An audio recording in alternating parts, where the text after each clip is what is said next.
Om Swastiastu.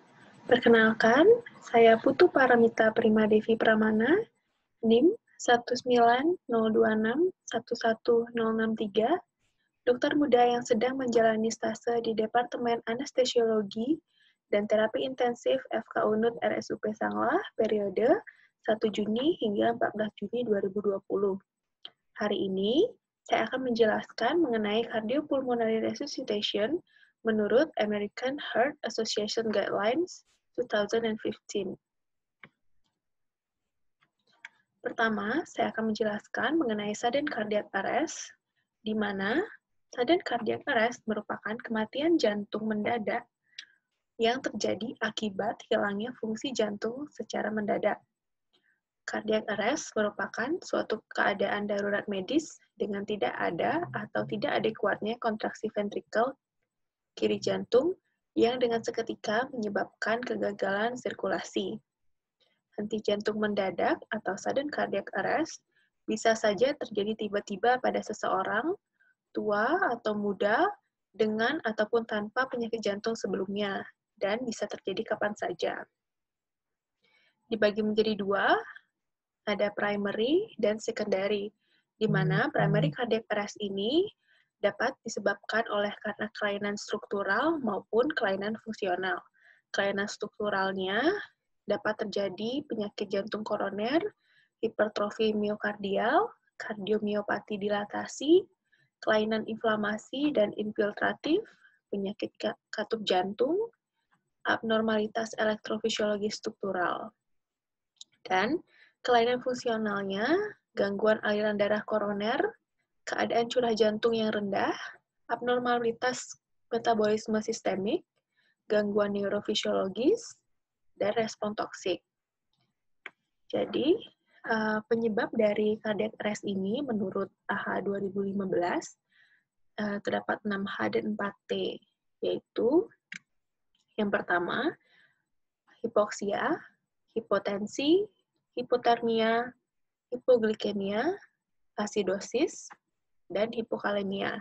Sementara 4T-nya ada kardiak tamponade, tension pneumotoraks, tromboemboli, yaitu pulmonary dan coronary, dan ada toksisitas seperti digoxin, lokal anestesia, TCA, atau insektisida. Tingkat keberhasilan pasien cardiac arrest untuk survive tergantung dari onset kapan pasien itu mulai ditolong atau kapan pertolongan pertama itu diberikan. Karena seseorang hanya mampu bertahan 3-5 menit tanpa oksigen, maka CPR harus segera diberikan. Pada AHA 2015, pertolongan untuk cardiac arrest diubah dari ABC menjadi CAB untuk orang awam, karena lebih mudah melakukan C dibandingkan mengecek A dan B terlebih dahulu. C untuk orang awam di sini yang dimaksud adalah chest compression only. Untuk secondary cardiac arrest disebabkan oleh non-kardiak seperti drowning atau tenggelam, trauma, hanging, ataupun keracunan. Selanjutnya, saya akan menjelaskan mengenai bantuan hidup dasar, di mana bantuan hidup dasar adalah bantuan dasar minimal untuk menyelamatkan nyawa pasien yang mengalami henti jantung dengan atau tanpa alat bantu. Terdiri dari airway, breathing, dan circulation. BHD dilakukan pada pasien yang mengalami henti napas dan henti jantung. Tujuannya untuk oksigenasi darurat, untuk mempertahankan ventilasi paru dan mendistribusikan darah atau oksigen ke jaringan tubuh. Terdapat 4 aspek fundamental, yaitu pengenalan segera henti jantung mendadak, aktivasi sistem tanggap darurat, dan early cardiopulmonary resuscitation. Mana di sini saya akan menjelaskan yang pertama dari bantuan hidup dasar itu ada pertolongan pertama dan BHD, yang kedua ada bantuan hidup lanjutan, dan yang ketiga ada survival BHD. Yang pertama, pertolongan pertama dan bantuan hidup dasar dapat dilakukan oleh siapa saja, dokter, perawat, para medis, dan orang awam yang terlatih. Observasi gerakan nafas, warna kulit, dan pulsasi arteri karotis untuk mengetahui keadaan yang mengancam jiwa. Otak dan jantung, jika tidak mendapatkan oksigen selama lebih dari 5 menit, akan mengalami kematian yang irreversibel atau tidak dapat kembali lagi. Maka dari itu, BHD harus segera dilakukan. Jika BHD terlambat, 1 menit kemungkinan berhasil menyelamatkan pasien 98%. Jika telat 3 menit, keberhasilannya 50%, dan jika telat 10 menit, keberhasilannya 1%. Yang kedua adalah bantuan hidup lanjutan. Di sini dilakukan setelah BHD diberikan, yang bertujuan untuk memberikan ventilasi adekuat, mengontrol aritmia jantung, stabilisasi tekanan darah dan curah jantung, dan memperbaiki perfusi organ. Tindakan yang dilakukan itu termasuk intubasi atau endotrakeal, defibrilasi, kardioversi, ataupun pacu jantung, dan pemasangan IV line. Dan yang ketiga adalah survival BHD. Henti jantung biasanya berlanjut menjadi kematian dalam beberapa menit jika tidak dilakukan intervensi aktif yang adekuat. Tanpa RJP, kemungkinan korban untuk survive berkurang antara 7-10% per menit. Keberhasilan resusitasi berhubungan dengan yang pertama itu interval waktu saat onset sampai resusitasi dilakukan. Kapan BHD itu mulai diberikan. Yang kedua adalah setting tempat kejadian. Yang ketiga adalah mekanisme, ya bisa ventricular fibrillation, ventricular tachycardia, pulseless electrical activity, ataupun asystole dari status klinis pasien sebelum henti jantung. Dan hasil respon yang terbaik pada VT, kemudian VF, asystole, dan pulseless electrical activity mempunyai prognosa yang buruk. Selanjutnya, saya akan menjelaskan mengenai cardiopulmonary resuscitation, di mana cardiopulmonary resuscitation merupakan upaya pengembalian fungsi nafas dan atau sirkulasi yang berhenti oleh berbagai sebab, dan membantu memulihkan kembali fungsi jantung dan paru keadaan normal. Tujuannya untuk mencegah berhentinya sirkulasi darah atau berhentinya pernafasan dan mencegah terjadinya berhentinya sirkulasi atau berhentinya respirasi yang dapat menyebabkan kematian sel akibat dari kekurangan oksigen tersebut. Selanjutnya, saya akan menjelaskan mengenai chain of survival, di mana chain of survival menurut AHA 2015 dibagi menjadi 2, yaitu berdasarkan tempat kejadiannya. Ada hospital cardiac arrest, di mana terjadi di dalam rumah sakit, atau hospital cardiac arrest yang terjadi di luar rumah sakit. Hospital cardiac arrest atau HCA dilakukan jika tempat kejadian berada di rumah sakit. Yang dilakukan adalah yang pertama pengawasan dan pencegahan, yang kedua pengenalan dan pengaktifan sistem tanggap darurat, yang ketiga adalah melakukan CPR berkualitas tinggi secepatnya, yang keempat defibrilasi cepat, dan yang kelima adalah bantuan hidup lanjutan dan perawatan pasca serangan jantung.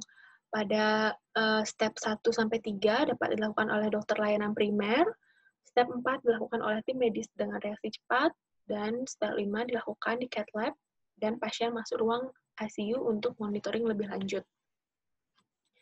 Selanjutnya adalah out of hospital cardiac arrest, di mana dilakukan jika tempat kejadian tidak berada di rumah sakit. Yang dilakukan pertama adalah pengenalan dan pengaktifan sistem tanggap darurat. Yang kedua, CPR berkualitas tinggi secepatnya. Yang ketiga, defibrilasi cepat. Yang keempat, layanan medis darurat dasar dan lanjutan. Dan yang kelima adalah bantuan hidup lanjutan dan perawatan pasca serangan jantung. Pada tahap 1-3 dapat dilakukan oleh penolong yang tidak terlatih. Tahap 4 dilakukan emergency medical service. Dan yang kelima dilakukan di cath lab, dan pasien masuk ruang ICU untuk monitoring lebih lanjut. Selanjutnya, saya akan menjelaskan mengenai cardiopulmonary resuscitation. Jika pasien tidak sadar, segera hubungi emergency call atau minta bantuan orang sekitar. Penting untuk mengamankan diri sendiri, korban, dan lingkungan sekitar. Yang pertama adalah danger, menilai keamanan lingkungan bagi pasien dan penolong. Yang kedua adalah respon, memeriksa respon pasien, menepuk, memanggil, memberi rangsang nyeri. Yaitu dapat dievaluasi dengan AVPU, yang A berarti alert atau awas, kondisi di mana korban sadar meskipun mungkin masih dalam keadaan bingung terhadap apa yang terjadi. Pada V, verbal atau suara, di mana kondisi pasien atau korban berespon terhadap rangsangan suara yang diberikan. Oleh karena itu, si penolong harus memberikan rangsang suara yang nyaring ketika melakukan penilaian pada tahap ini. Selanjutnya adalah P, di mana pain atau nyeri, kondisi korban merespon terhadap rangsang nyeri yang diberikan oleh penolong. Rangsang nyeri dapat diberikan melalui penekanan dengan keras di pangkal kuku, atau penekanan dengan menggunakan sendi jari tangan yang dikepalkan pada tulang sternum atau tulang dada, dan juga dapat dilakukan pada penekanan pada periorbital. Namun, pastikan bahwa pasien tidak ada tanda cedera di daerah tersebut sebelum melakukannya. U atau unresponsive atau tidak merespon, di mana kondisi pasien atau korban tidak merespon semua tahapan yang ada di atas. Selanjutnya, setelah respon, kita adalah shout, memanggil bantuan terdekat, mengaktifkan resusitasi jantung paru, meminta orang lain untuk menelpon ambulan atau mengambil AED. Selanjutnya adalah circulation, memeriksa denyut nadi. Airway, memberikan jalan nafas, mengamankan atau membebaskan jalan nafas. Dan breathing adalah look, listen, feel dari nafas tersebut. Selanjutnya saya akan menjelaskan mengenai circulation di sini, yaitu kita mengevaluasi nafas dan nadi karotis, yaitu nadi di leher, korban secara bersamaan atau simultan, kurang lebih 5 detik atau tidak lebih dari 10 detik. Lakukan pengecekan nadi dengan meraba arteri karotis yang ada di leher dengan meletakkan 2 jari di bawah sudut rahang yang ada pada posisi penolong, seperti pada gambar. Selanjutnya adalah airway, di mana kita mengamankan atau membebaskan jalan nafas dapat dilakukan dengan 2 cara, yaitu head tilt chin lift, untuk tidak ada kecurigaan cedera servikal atau trauma leher, dan jaw thrust dilakukan bila ada kecurigaan atau cedera servikal. Teknik head tilt chin lift ini, satu tangan penolong diletakkan pada dahi pasien, lakukan gerakan menekan dahi ke belakang, tangan penolong lain diletakkan pada bagian bawah dagu, dan lakukan gerakan dagu ke depan atas. Selanjutnya adalah teknik jaw thrust, yaitu kita mendorong sudut rahang kiri dan kanan ke arah depan sehingga barisan gigi bawah berada di depan barisan gigi atas. Selanjutnya adalah breathing, di mana kita melakukan look, feel, dan listen, di mana kita melihat pergerakan dinding dada pada look, pada listen kita mendengarkan suara hembusan nafas, pada feel kita merasakan hembusan nafas, dan lakukan pengecekan nafas dengan melihat naik turunnya dada korban. Dengarkan dan rasakan dengan pipi udara yang dihembuskan oleh korban. Selanjutnya adalah cardiopulmonary resuscitation. Mulailah kompresi dada secepat mungkin setelah mengenali serangan jantung. Untuk CPR, dengan kompresi dada lalu berikan bantuan nafas, yaitu C, A, dan B. Lakukan dengan cara yang pertama, letakkan korban pada permukaan yang datar dan keras. Posisi korban terlentang dengan penolong berlutut di samping dada korban, di mana penolong berada di sebelah kanan korban. Penolong harus meletakkan satu tangan di tengah dada korban, tepatnya di bawah sternum, dan tangan lainnya di atas yang pertama, sehingga kedua tangan tumpang tindih dan sejajar. Pada jari-jari mengunci dan lengan lurus, dan kedua bahu berada tepat di atas sternum korban. Melakukan kompresi dada dengan kedalaman 2 inci atau sekitar 5-6 cm. Melakukan kompresi dada dengan kecepatan 100 hingga 120 kali per menit. Kalau lebih, chest recoil tidak akan optimal dan kedalaman kompresinya juga akan menjadi dangkal, yaitu kurang dari 5 cm. Berikan waktu recoil penuh setelah setiap kali kompresi dengan tangan bertumpu pada dada. Tujuannya, tangan jangan bertumpu pada dada. Tujuannya untuk venous return, di mana pada kondisi normal ini dapat sama dengan kondisi fase diastolik. Untuk meminimalkan interupsi, mencapai chest chest compression fraction, yaitu lebih atau sama dengan 60%, artinya selama 2 menit kita melakukan CPR, minimal 60% dari waktu itu harus digunakan untuk chest compression, dan 40%-nya lagi digunakan untuk memberikan nafas buatan dan cek pulsasi. Bebaskan jalan nafas dan evaluasi nafas dengan look, feel, dan listen. Memberikan ventilasi yang cukup untuk mencegah hiperventilasi. Ventilasi saat CPR berlangsung tanpa saluran udara lanjutan dilakukan 2 nafas buatan setelah 30 kompresi, yaitu 30/2. Setiap nafas buatan diberikan lebih dari 1 detik, setiap kali diberikan dada akan terangkat. Nafas buatan dari mulut ke mulut adalah cara yang paling sederhana dan cepat.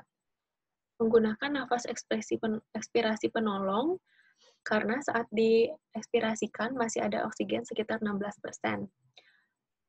Selanjutnya, jika ventilasi saat CPR berlangsung dengan saluran udara lanjutan atau pasien diintubasi, nafas buatan diberikan minimal sebanyak 10 kali per 1 kali setiap 6 detik. Selanjutnya adalah jika dilakukan breathing dengan ventilation barrier. Ventilation barrier merupakan teknik bantuan nafas buatan yang dapat dilakukan dengan menggunakan alat bantu ventilation barrier. Salah satunya dengan menggunakan masker. Tetap pertahankan jalan nafas dengan head tilt chin lift. Letakkan sungkup pada wajah pasien dengan puncak di bagian atas hidung dan bagian basis dagu. Menutupi mulut dan hidung tanpa ada daerah yang bocor. Tidak boleh menekan mata. Sesuaikan dengan ukuran korban, beda mas untuk bayi dan dewasa.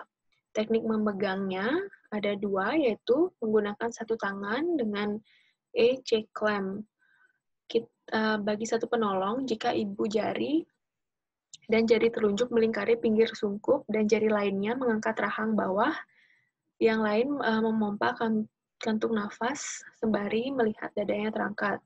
Yang kedua adalah menggunakan 2 tangan, bila dengan 2 penolong.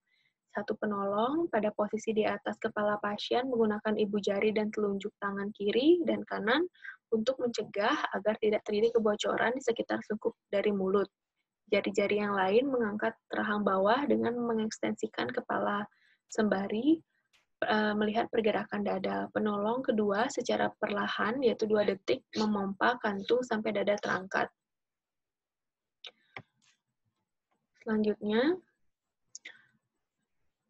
Selanjutnya, evaluasi, yaitu denyut nadi setelah kompresi selama 2 menit atau 5 kali siklus, yaitu 30/2. Jika nadi tidak teraba, lanjutkan CPR. Jika nadi teraba, evaluasi nafas. Jika nafasnya normal, posisikan pasien dalam recovery position. Jika nafas tidak normal atau abnormal, berikan nafas bantuan dan pantau nadi. Selanjutnya adalah indikasi berhenti, di mana yang pertama adalah tenaga atau bantuan yang lebih advance datang atau tersedianya AED. Yang kedua, pasien atau korban sadar. Yang ketiga, penolong kelelahan. Yang keempat, pasien atau korban dinyatakan meninggal. Yang kelima, pasien atau korban sebelumnya telah menandatangani form DNR, yaitu Do Not Resuscitation. Dan yang keenam adalah untuk pasien terminal. Selanjutnya adalah penyedia layanan kesehatan BLS, algoritma serangan jantung pada orang dewasa untuk pembaruan 2015, di mana yang pertama, amankan lokasi kejadian. Yang kedua, korban tidak menunjukkan reaksi. Jika korban tidak menunjukkan reaksi, terialah untuk mendapatkan pertolongan terdekat. Aktifkan sistem tanggapan darurat melalui perangkat bergerak atau telepon jika tersedia. Ambil AED dan peralatan gawat darurat atau minta seseorang untuk melakukannya. Setelah itu, perhatikan apakah nafas terhenti atau tersengal, dan periksa denyut secara bersamaan. Apakah denyut benar-benar terasa dalam 10 detik. Pada saat ini, jika pasien bernafas normal dan ada denyut, kita pantau kembali hingga tenaga medis terlatih tiba. Dan jika pasien atau korban bernafas namun tidak normal dan ada denyut, berikan nafas buatan, satu nafas buatan setiap 5-6 detik atau sekitar 10-12 nafas buatan per menit. Dengan mengaktifkan sistem tanggap darurat jika belum dilakukan setelah 2 menit. Terus berikan nafas buatan, periksa denyut kurang lebih setiap 2 menit. Jika tidak ada denyut, mulai CPR dan lanjutkan dengan kontak CPR. Jika kemudian terjadi overdosis opioid, berikan naloxone sesuai protokol jika berlaku. Dan selanjutnya, jika pasien atau korban nafasnya terhenti atau tersengal dan tidak ada denyut, lakukan CPR, mulailah siklus dari 30 kompresi dengan 2 nafas buatan. Jika tersedia AED, pakailah AED. Demikian penjelasan saya mengenai cardiopulmonary resuscitation menurut American Heart Association Guideline 2015. Terima kasih atas kesempatannya.